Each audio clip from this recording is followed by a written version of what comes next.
Hello students, SOS brain booster में आपका स्वागत है। मेरा नाम है सुनीता।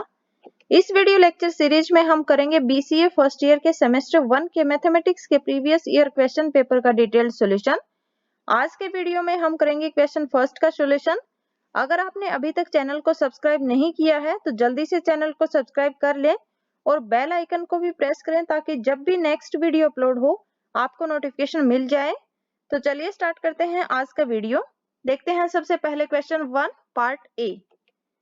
क्या है? Define set, subset, intersection of sets and Venn diagram to represent union of sets. यहाँ पे क्या डिफाइन करना है? सेट्स क्या होते हैं, सबसेट क्या होंगे, इंटरसेक्शन ऑफ सेट्स क्या होगा और यूनियन ऑफ टू सेट्स को रिप्रेजेंट करने के लिए वेन डायग्राम।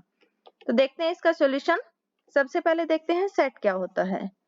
सेट क्या होता है? Set is a well defined collection of distinct objects. क्या होगा सेट? एक कलेक्शन होगी। किसकी कलेक्शन? डिस्टिंक्ट ऑब्जेक्ट की। और वो कलेक्शन कैसी होनी चाहिए आपके पास? वेल डिफाइंड होनी चाहिए। अब वेल डिफाइंड मीन्स हम ये विदाउट हेजिटेशन देख के ये कह सकें कि कोई भी जो पर्टिकुलर ऑब्जेक्ट होगा, पर्टिकुलर एलिमेंट होगा, वो आपका जो गिवन कलेक्शन होगी उससे बिलोंग कर रहा है या नहीं कर रहा। तो ऐसे जो कलेक्शन होगी उसको हम क्या कहेंगे? वेल डिफाइंड कहेंगे। फॉर एग्जाम्पल देखें, जो सेट ऑफ ऑल वोवल्स हैं इन इंग्लिश अल्फाबेट। अब ये क्या है? एक वेल डिफाइंड कलेक्शन है। अब इंग्लिश अल्फाबेट के वोवल्स कौन कौन से होंगे? ए, ई, आई, ओ, यू। तो ये क्या फॉर्म करेगा? ये कलेक्शन एक सेट फॉर्म करेगा। अगर हम देखें set of reverse in India, तो इंडिया में जितने भी रिवर्स हैं उन सभी की कलेक्शन भी क्या होगी? आपके पास एक वेल डिफाइंड कलेक्शन होगी और वो भी क्या फॉर्म करेगा? सेट फॉर्म करेगा। इसी तरह से हम देखें कि set of all prime numbers between 5 and 17। तो यहाँ पे भी जितने भी प्राइम नंबर्स होंगे 5 एंड 17 के बीच में, अब वो कौन कौन से होते हैं? 7, 11, 13। तो ये भी क्या है? एक वेल डिफाइंड कलेक्शन है, इसलिए ये भी क्या फॉर्म करेगा? सेट फॉर्म करेगा। अब जो क्वालिटेटिव जो एट्रीब्यूट्स का कलेक्शन होता है, जैसे ऑनेस्ट पर्सन हो, इंटेलिजेंट स्टूडेंट हो, रिच पर्सन हो या गुड प्लेयर्स हो एटसेट्रा अगर हो, तो वो सेट फॉर्म नहीं करेंगे। नेक्स्ट देखते हैं सबसेट क्या होगा। देखो, ए और बी अगर आपके पास कोई दो गिवन सेट्स हैं, देन हम सेट बी को ए का सबसेट कब कहेंगे? जब बी का हर एक एलिमेंट किसका एलिमेंट हो? ए का भी एलिमेंट हो। मीन्स अगर आपके पास ए अगर हम कोई सेट लें 1 2 3 4 5 और अगर हम बी को सेट लें 1 3 5, देन जो बी के हर एक एलिमेंट है वो किसके एलिमेंट भी हैं? ए के भी हैं। जैसे 1 भी आपका ए से बिलोंग करता है, 3 भी आपका ए से बिलोंग करता है और 5 भी ए से बिलोंग करता है। तो ये बी क्या होगा? ए का सबसेट होगा। इसको डिनोट कैसे करेंगे? B is contained in B, या B is subset of A, या ए कंटेनिंग बी। नेक्स्ट देखो इंटरसेक्शन ऑफ सेट्स। अब सेट्स की इंटरसेक्शन क्या होगी? अगर आपके पास कोई दो गिवन सेट्स हों तो उन दोनों की इंटरसेक्शन में कौन से एलिमेंट्स आएंगे? वो एलिमेंट्स आएंगे जो कि बोथ सेट से बिलोंग करते हो, मीन्स ए से भी बिलोंग करे और बी से भी बिलोंग करे। जो आपके पास कॉमन जो एलिमेंट होंगे सेट ए और बी के, वो किस में आएंगे? Set intersection of sets A and B में आएंगे। अब यहाँ पे जैसे देखो, अगर हम ए को ही सेट लें, ए अगर आपके पास है 1 3 5 और अगर बी सेट है हमारे पास 2 3 4 7। अब यहाँ पे इन दोनों में जो जैसे हम कॉमन है, जो एलिमेंट होगा जो दोनों में कॉमन है वो कौन सा है? यहाँ पे 3 है। तो जो ए और बी के जो इंटरसेक्शन में जो एलिमेंट आएगा वो कौन सा आ जाएगा? 3 हो जाएगा। तो यहाँ पे देखो सेट ए हमने ये लिया है, बी ये लिया है। अब जो कॉमन एलिमेंट है वो हमारे पास यहाँ पे है। ये जो एलिमेंट्स होंगे सेट ए से भी बिलोंग करते हैं, ये एलिमेंट सेट बी से भी बिलोंग करते हैं और ये किस में आ जाएंगे? आपके पास दोनों की इंटरसेक्शन में आ जाएंगे। किससे बिलोंग करेंगे? ए इंटरसेक्शन बी से बिलोंग करेंगे। नेक्स्ट देखो वेन डायग्राम। वेन डायग्राम क्या होते हैं? Venn diagram are the diagrams that are used to represent the sets, relations between the sets, and operation performed on them in a pictorial way. अब अगर हम pictorial वे में जो sets पे जो हम ऑपरेशंस लगाते हैं, जो रिलेशंस होते हैं बिटवीन सेट्स के बीच में, अगर हम उनको या सेट्स को रिप्रेजेंट करने के लिए जो डायग्राम यूज करते हैं उनको क्या बोलेंगे, वेन डायग्राम। अब ये देखो हमें रिप्रेजेंटेशन दिखानी है यूनियन ऑफ टू सेट्स की बाय वेन डायग्राम। अब ए अगर कोई सेट ले, हम ए हमने लिया है 1 2 3 4, बी यहाँ पे लिया है 2 3 6 7, देन जो यूनियन होगी वो क्या आएगी, यूनियन में क्या होते हैं, वो सारे एलिमेंट्स होंगे जो सेट ए से भी बिलोंग करते हैं और सेट बी से भी बिलोंग करते हैं। मीन्स दोनों के कॉमन एलिमेंट तो आपके इंटरसेक्शन में आते हैं। और यहाँ पे अगर हम सभी एलिमेंट्स को एक एक बार करके अगर हम सेट ए के भी मतलब रिपीटेशन ना करें और वन टाइम्स अगर हम क्या करें, सेट ए के एलिमेंट भी लें, सेट बी के एलिमेंट भी ले लेंगे, तो वो आपके पास क्या हो जाएगी, यूनियन आ जाएगी। तो यूनियन ए यूनियन बी क्या होगा, 1 2 3 4 6 7। अब यहाँ पे 2 और 3 ये रिपीट हो रहे हैं लेकिन हम इसको एक ही बार लिखेंगे, तो ये क्या हो जाएगी, दोनों सेट्स की यूनियन। अब वेन डायग्राम से शो करना है तो वेन डायग्राम में आपके पास क्या हो जाएगा, जैसे सेट ए ये है, सेट बी ये है, जो ये कंप्लीट जो रीजन होगा ये आपके पास किसको शो करेगा, यूनियन को रिप्रेजेंट करेगा। नेक्स्ट देखते हैं part B, define minor, cofactor and adjoint matrix. Minor को डिफाइन करना है, कोफैक्टर को डिफाइन करना है और एडजॉइंट मैट्रिक्स को डिफाइन करना है।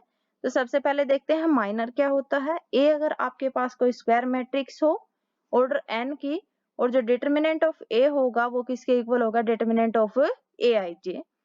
देन अगर हम जो डिटरमिनेंट फाइंड आउट करेंगे रो और कॉलम्स को डिलीट करके, जहां पे वो एलिमेंट आपके पास लाई कर रहा है उस एलिमेंट की रो को भी डिलीट कर दें, उस एलिमेंट के कॉलम को भी डिलीट कर देंगे, उसके बाद जो आपके पास डिटरमिनेंट बचेगा वो क्या होगा, उसका माइनर होगा। फॉर एग्जांपल अगर हम लें ए कोई मैट्रिक्स है ऑर्डर 3 की, A11 A12 A13 A21 A22 A23 A31 A32 A33। अब हमें यहाँ पे अगर माइनर निकालना हो M11 तो कैसे निकालेंगे, इसका डिटरमिनेंट ऑफ मैट्रिक्स ए क्या हो जाएगा, determinant of A11 A12 A13 A21 A22 A23 and A31 A32 A33। अब जो M11 जो माइनर होगा आपके पास वो कैसे आएगा कि माइनर किसका होगा, जो आपके पास एलिमेंट A11 है उसका हम माइनर कैसे डिनोट करेंगे, M11 से। और वो क्या आएगा, उस रो को भी डिलीट कर दो, उस कॉलम को भी डिलीट कर दो, उसके बाद जो डिटरमिनेंट बचेगा वो क्या हो जाएगा, उसका माइनर हो जाएगा। अब जैसे M11 अगर हम ले रहे हैं तो फर्स्ट रो को भी डिलीट कर देंगे, फर्स्ट कॉलम को भी डिलीट करेंगे, उसके बाद जो बचेंगे elements A22 A23 A32 A33, इनका जो डिटरमिनेंट होगा वो आपके पास किसके इक्वल आएगा, M11 के इक्वल आएगा। नेक्स्ट देखते हैं हम कोफैक्टर्स क्या होते हैं। ए अगर कोई स्क्वायर मैट्रिक्स है ऑर्डर n की और डिटरमिनेंट ऑफ ए किसके इक्वल है, determinant of A I J. A I जे यहाँ पे क्या है, एलिमेंट्स हैं जो मैट्रिक्स ए से बिलोंग कर रहे हैं। देन कोफैक्टर क्या होगा, जो हमने जो एलिमेंट्स लिए हैं ए आई जे उनका जो कोफैक्टर अगर हम निकालेंगे तो वो आपके पास क्या होते हैं, माइनर जो हम जैसे हमने M11 M12 ऐसे माइनर अभी जो रिप्रेजेंट किया है, माइनर जो डिफाइन किए हैं, तो वहां से अगर हम देखेंगे कि माइनर ऑफ ए आई जे और उसके साथ अगर विद साइन क्या ले लेंगे, -1 रेज टू की पावर i प्लस जे। इसको हम कैसे डिनोट करते हैं, कैपिटल जो आपके पास ए आई जे होगा, कैपिटल जो लेटर होगा उससे डिनोट करेंगे। तो जो आपके पास ए आई जे होगा वो किसके इक्वल होगा, अब माइनर क्या होगा, एम आई जे, और उसका कितने टाइम्स मल्टीपल, -1 रेज टू की पावर i प्लस जे। अब यहाँ पे i क्या है, ith रो jth कॉलम, तो ये एम आई जे यहाँ पे माइनर को रिप्रेजेंट कर रहा है और ये ए आई जे क्या होगा, इसका कोफैक्टर होगा। नेक्स्ट देखते हैं एडजॉइंट। एडजॉइंट क्या होगा, एडजॉइंट ऑफ स्क्वायर मैट्रिक्स क्या होगा, जब हम जो हर एक एलिमेंट जो ए मैट्रिक्स ए के होते हैं तो उसमें हम अगर क्या करें, रिप्लेस कर दें हर एक एलिमेंट्स को बाय इट्स कोफैक्टर के और उसके बाद अगर उसका ट्रांसपोज ले लेंगे तो तब जो मैट्रिक्स आपके पास होगी वो क्या होगी, एडजॉइंट ऑफ मैट्रिक्स ए होगी। क्या होती है, सबसे पहले हम क्या करेंगे, माइनर निकालेंगे, उसके बाद क्या करेंगे, कोफैक्टर निकालेंगे, और जो कोफैक्टर के बाद अगर हम क्या लेंगे, जैसे कोफैक्टर आपके पास यहाँ पे क्या आ जाएगा, A11 A12, A21, A22। अब इसका हमें क्या करना है, A21 और A22। अब इसका हमें क्या लेना है, यहाँ पे ट्रांसपोज लेना है। तो ये किसके इक्वल आएगा, एडजॉइंट ऑफ मैट्रिक्स A के इक्वल आएगा। नेक्स्ट देखते हैं, what do you mean by partial order relation. Partial order relation किसको कहेंगे? देखिए पार्शियल ऑर्डर रिलेशन क्या होता है, any relation R on an non empty set A is called partial order relation, या उसको पार्शियल ऑर्डरिंग रिलेशन भी बोलते हैं। आर क्या हो, यहाँ पे रिफ्लेक्सिव हो, एंटीसिमेट्रिक हो और ट्रांजिटिव हो, देन हम उस ऑर्डर को क्या कहेंगे, उस रिलेशन को क्या कहेंगे, पार्शियल ऑर्डर रिलेशन कहेंगे। यहाँ पे क्या कंडीशन होनी चाहिए किसी भी रिलेशन पे, रिफ्लेक्सिव होना चाहिए, साथ में क्या हो वो एंटीसिमेट्रिक हो और ट्रांजिटिव हो।